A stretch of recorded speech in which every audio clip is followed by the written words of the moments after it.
So கொஞ்சம் உப்பை போட்டு வதக்கிட்டுருக்கேன். ஸோ பாருங்கள் வெங்காயம் வதங்கிடுச்சு. இப்போ நம்ம தக்காளியை போடலாம்.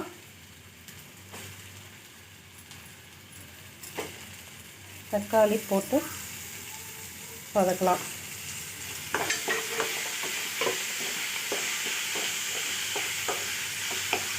வதக்கிட்டு உங்களுக்கு காட்டுறேன்.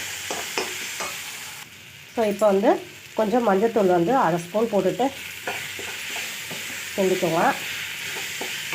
நல்லா கிண்டினதுக்கப்புறம் வேக வச்ச உருளைக்கிழங்க நசுக்கி இதெல்லாம் போட்டு கலக்கிக்கோங்க.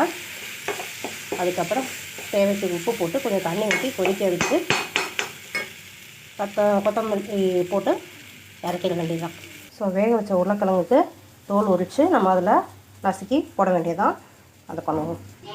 ஸோ இப்போ வந்து நம்ம இதை வந்து உருளைக்கிழங்கு வந்து மசித்து இப்படி போடலாம்.